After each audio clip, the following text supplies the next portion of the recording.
पूर्व केंद्रीय संचार मंत्री पंडित सुखराम का निधन। दिल्ली के एम्स अस्पताल में उन्होंने आखिरी सांस ली। पोते आशीष शर्मा ने सोशल मीडिया पर यह जानकारी दी है। बड़ी खबर आपको बता रहे हैं, पूर्व केंद्रीय मंत्री पंडित सुखराम का निधन हो चुका है। दिल्ली के एम्स अस्पताल में उन्होंने आखिरी सांस ली। तो पिछले काफी लंबे समय से बीमार चल रहे थे पंडित सुखराम और आखिरी सांसें उन्होंने दिल्ली एम्स में ली है। पोते आशीष शर्मा ने उनकी जानकारी साझा की। और खबर पर अधिक जानकारी के साथ संवाददाता अनिल मोर हमारे साथ जुड़ चुके हैं।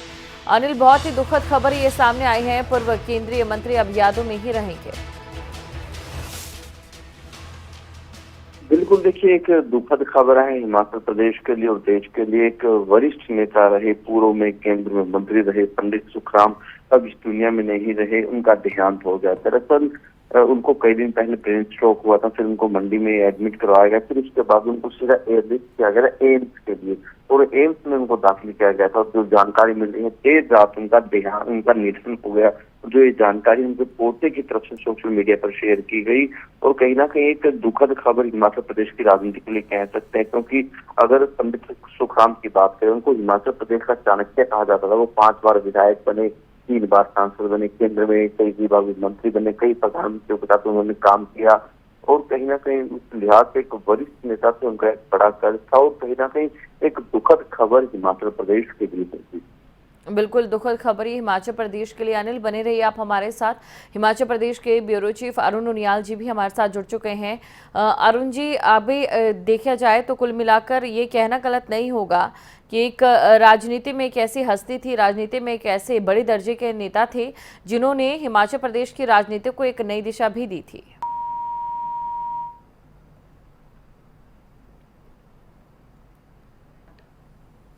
तो अनिल मोर हमारे साथ बने हुए हैं। अनिल मोर, देखिए तो कुल मिलाकर बहुत कुछ सिखाया उन्होंने, जो उनके सामने युवा नेता थे उन्हें, और आज भी उन्हें याद किया जाएगा जाहिर तौर पर इसके लिए, क्योंकि उन्होंने राजनीति की चाहे बात करें या फिर वैचारिक बात करें, हर तरीके से कैसे एक मनुष्य को उभारा जाए और कैसे एक मनुष्य को आगे बढ़ाया जाए, इसको लेकर उन्हें जाना जाता था कि वो कितने ज़्यादा ज़मीन से जुड़े नेता थे। बिल्कुल, देखिए अगर पंडित सुखराम की बात करें, एक जमीन से जुड़े हुए वो व्यक्ति थे। एक साधारण परिवार से वो निकले, उसके बाद निर्दलीय तौर पर भी वो विधायक बने और कहीं ना कहीं कई बार वो विधायक बने। और जब नरसिम्हा राव में वो केंद्र में संचार मंत्री थे, तब जो संचार क्रांति आई थी, मोबाइल का पहली बार इस्तेमाल किया गया था, तब वो केंद्र में मंत्री थे। और कहा जाता है कि उस दौरान जो पहली बार मोबाइल पर बात की गई थी, वो पंडित सुखराम और ज्योति बसु, जो उस वक्त के वेस्ट बंगाल के मुख्यमंत्री होते थे, इनके बीच वो बातचीत की गई थी। संचार क्रांति लाने में इनका एक बड़ा योगदान था। जिस तरीके से मोबाइल नेटवर्क को बढ़ावा दिया गया, इंटरनेट को बढ़ावा दिया गया, उस दौरान इस केंद्र में संचार मंत्री थे, तो इनका एक बड़ा उस दौरान एक अहम रोल रहा। और अगर हिमाचल प्रदेश की राजनीति की बात करें, कई बार विधायक बनना, सबसे पहले निर्दलीय के तौर पर जीत कर आना और कहीं ना कहीं कांग्रेस पार्टी में कई बड़े पदों पर रहे हैं, कई प्रधानमंत्रियों के साथ उन्होंने काम किया है, 3 बार वो सांसद बने हैं। तो इससे आप खुद एक अंदाजा लगा सकते हैं कि एक आम परिवार से निकला लड़का हिमाचल प्रदेश की राजनीति में, देश की राजनीति में इतना बड़ा वो नाम करता है। और कहीं ना कहीं इनकी जो काबिलियत थी, उनकी काबिलियत को देखते हुए गांधी परिवार से तो वो करीब रहे ही। और मैंने आपको कहा कि हिमाचल प्रदेश का उनको चाणक्य एक वक्त कहा जाता था। तो एक उस लिहाज से जो एक हिमाचल प्रदेश की राजनीति रही है, इतने बड़े कद के वो नेता रहे हैं, तो कहीं ना कहीं खालीपन सा हिमाचल की राजनीति में अब जी बिल्कुल अनिल जी, आपका शुक्रिया तमाम जानकारी को दर्शकों तक पहुंचाने के लिए। और इसी के साथ हिमाचल प्रदेश के ब्यूरो चीफ अरुण उनियाल जी भी हमारे साथ बने हुए हैं। अरुण जी, जानना चाहेंगे आपसे, अंतिम संस्कार कब तक किया जाएगा, पार्थिव शरीर कब तक पहुंचेगा हिमाचल प्रदेश? देखिए दीपशिखा, सबसे पहले तो हिमाचल का एक बड़ा कांग्रेस का चेहरा खो दिया है। पंडित सुखराम जिस तरीके से उनको माना जाता था कि संचार क्रांति के अग्रदूत बने थे, और देश ही नहीं बल्कि हिमाचल जैसे पर्वतीय इलाके के लिए ये माना जाता है कि आज का जो आईटी नेटवर्क है हिमाचल प्रदेश के अंदर, वो पंडित सुखराम की देन है। वीरभद्र सिंह के बाद सुखराम कांग्रेस का वो बड़ा चेहरा थी जिन्होंने ना इस पर्वतीय राज्य के छोटे से तुंगल इलाके के गांव से निकलकर पूरी पहचान अपने देश के भीतर बनाई थी। और उनको ये माना जाता था कि ये राजनीति के ऐसे पंडित थे वीरभद्र सिंह को माना जाता था कि वो राजनीति के कुशल पंडित, और उनको ये कहा जाता था कि चाणक्य वीरभद्र सिंह थे। लेकिन कुशल प्रशासक के तौर पर पंडित सुखराम को देखा जाता था। और जब वो पहली बार केंद्र में मंत्री बने थे तत्कालीन प्रधानमंत्री राजीव गांधी के वक्त में, तो उनको खाद्य आपूर्ति का राज्य मंत्रालय मिला था। 5 बार सांसद रहे, तो 5 बार विधायक रहे, 3 बार सांसद रहे। लेकिन 2 महत्वपूर्ण पद उन्होंने कई प्रधानमंत्रियों के साथ जरूर बताए, जिसमें राजीव गांधी के साथ उनका खाद्य आपूर्ति मंत्रालय का वो रहा, और दूसरा उनके पास था संचार मंत्रालय, जो नरसिम्हा राव सरकार के समय उनके पास रहा। और वो ही संचार क्रांति का एक ऐसा चेहरा बने जिसने अपनी एक जगह भी बनाई। और ऐसा नहीं है, अपवाद के साथ उनके घोटाले भी उनके साथ जरूर जुड़े, लेकिन एक बहुत बड़ा चेहरा, एक बहुत बड़ा नेता कांग्रेस ने आज खो दिया है।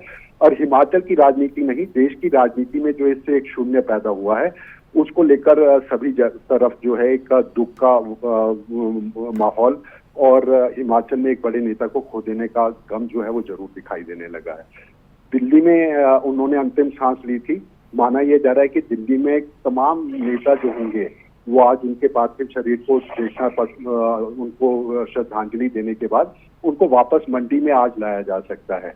मुख्यमंत्री जयराम ठाकुर भी दिल्ली में हैं, और ये वक्त कब होगा ये बात का खुलासा धीरे धीरे करके होगा, लेकिन आज देर शाम तक उनको वापस लाया जा सकता है।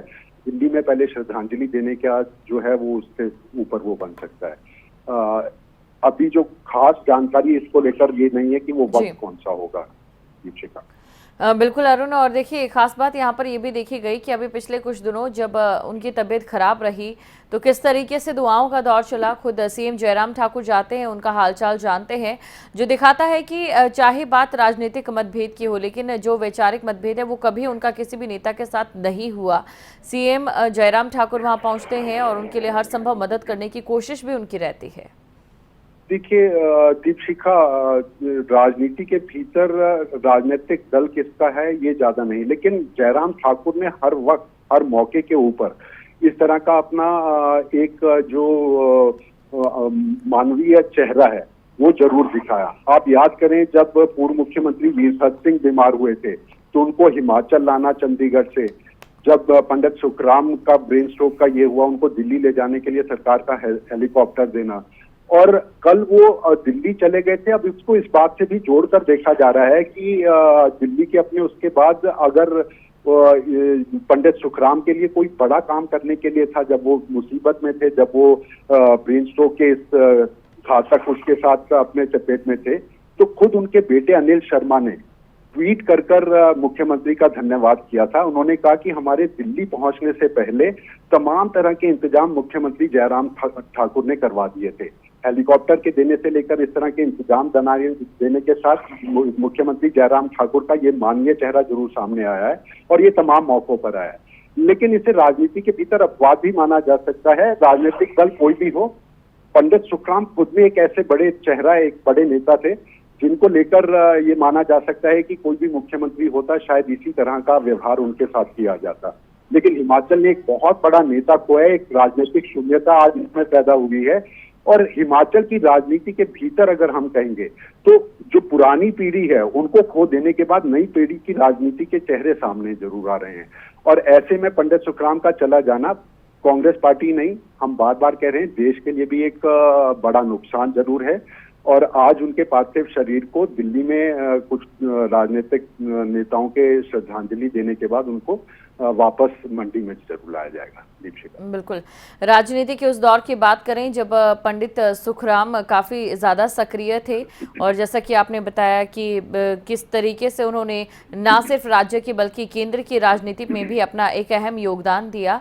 अरुण जी, बहुत कम ऐसे लोग थे हिमाचल प्रदेश की अगर बात करें या फिर बाकी राज्यों की बात करें कि राज्य के लिए ये बहुत ही स्वाभिमान की बात होती है कि उनका कोई नेता केंद्र में जाकर इस तरीके से राजनीति का अपना परचम लहराए।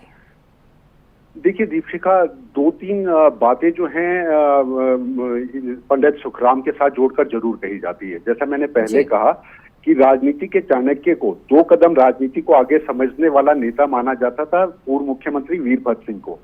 लेकिन एक कुशल प्रशासक, एक बड़ी पकड़ जो थी अफसरशाही के ऊपर, उनको उस तरह से दौड़कर देखा जाता था। और राजीव गांधी बहुत करीब उनके माने जाते थे। गांधी परिवार के साथ अगर करीबी पंडित सुखराम की या सुखराम परिवार की बनी, तो वो जब 1984 में उनके साथ राज्य खाद्य आपूर्ति मंत्री बनाए गए थे, तो उस दौर में पंडित सुखराम केंद्र की गांधी परिवार की राजनीति का एक बड़ा चेहरा जरूर माने जाते थे। और यही वजह है कि आज भी गांधी परिवार पंडित सुखराम के परिवार को बहुत अच्छा मानता है और उनके नजदीकी संबंध उनके साथ रहे हैं। हिमाचल की राजनीति में वीरभद्र सिंह और सुखराम ये दो बड़े नेता थे, लेकिन इन दोनों बड़े नेताओं के बीच में जरूर ये कहा जाता था कि 36 का आंकड़ा रहा। और यही 36 का आंकड़ा रहने के बाद जब 1994 में जब उनको कांग्रेस छोड़नी पड़ी, अपवाद उनके साथ थे, मैंने कहा घोटालों में उनका नाम जुड़ा, संचार क्रांति की वजह से उनको कांग्रेस छोड़नी पड़ी, तो उन्होंने 1998 में अपना हिविंका जो राजनीतिक दल बनाया था। हिमाचल प्रदेश की राजनीति में अकेला एक ऐसा गठबंधन दल था या राजनीतिक तीसरी शक्ति थी जिसने धूमल सरकार के समय 1998 में तत्कालीन गठबंधन सरकार बनाई थी। यानी दबदबा कांग्रेस और भाजपा को छोड़कर अगर हिमाचल में किसी का रहा तो वो हिविंका का रहा, जिसका गठन पंडित सुखराम ने किया था। और यही माना जाता था कि राजनीति की एक चाल में कभी भी शिकस्त अगर वीरभद्र सिंह को मिली है तो उस रूप में उनको मिली थी। लेकिन घोटालों की वजह से कांग्रेस को छोड़ देना, फिर कांग्रेस में आना, हिविंका बनाना, फिर दोबारा से कांग्रेस में आ जाना, ये राजनीति का पड़ाव जो है पंडित सुखराम की जिंदगी का जरूर माना जा सकता है। लेकिन एक बड़ा चेहरा आज खो दिया है और उस बड़े चेहरे के साथ हिमाचल की राजनीति की शून्यता वो जरूर दिखाई देने लगी। जी अरुण जी, शुक्रिया हमारे साथ जुड़ने के लिए। तो अब यादों में रहेंगे पंडित सुखराम। दिल्ली के एम्स अस्पताल में उन्होंने आखिरी सांस ली है और आप ये ट्वीट भी देख सकते हैं जो उनके पोते ने किया है। पोते आशीष शर्मा ने सोशल मीडिया पर ट्वीट कर इसकी जानकारी दी है। आपको बता दें कि पूर्व केंद्रीय मंत्री पंडित सुखराम का निधन हो चुका है। दिल्ली के एम्स में उन्होंने आखिरी सांस ली है। दिल्ली के एम्स में वो भर्ती थे और ब्रेन स्ट्रोक उन्हें हुआ था, जिसके बाद उन्हें दिल्ली एम्स ले जाया गया। डॉक्टर्स की टीम वहां पर जुटी हुई थी, लेकिन उन्हें बचा नहीं पाई। पूर्व केंद्रीय संचार मंत्री पंडित सुखराम का निधन 27 जुलाई 1927 में पंडित सुखराम का जन्म हुआ था। दिल का दौरा पड़ने से पंडित सुखराम का निधन अब हो चुका है। पंडित सुखराम को संचार क्रांति का मसीहा माना जाता था। इसके अलावा 1967 से 1997 तक कांग्रेस में ही पूर्व केंद्रीय मंत्री पंडित सुखराम रहे। 1997 से 1998 में केंद्रीय दूरसंचार मंत्री होते हुए हिमाचल विकास कांग्रेस पार्टी उन्होंने बनाई। 1998 के विधानसभा चुनावों में सुखराम ने बीजेपी के साथ गठबंधन किया। वहीं 1998 में प्रेम कुमार धूमल मुख्यमंत्री बने। सुखराम उप मुख्यमंत्री और वीरभद्र एक सीट से सीएम बनने से रह गए। 2003 में सुखराम परिवार की कांग्रेस में वापसी हुई। 2017 में विधानसभा चुनावों से पहले सुखराम परिवार पहली बार बीजेपी में शामिल हुआ। 2019 में सुखराम परिवार की कांग्रेस में घर वापसी हुई। 27 जुलाई 1927 में पंडित सुखराम का जन्म हुआ था।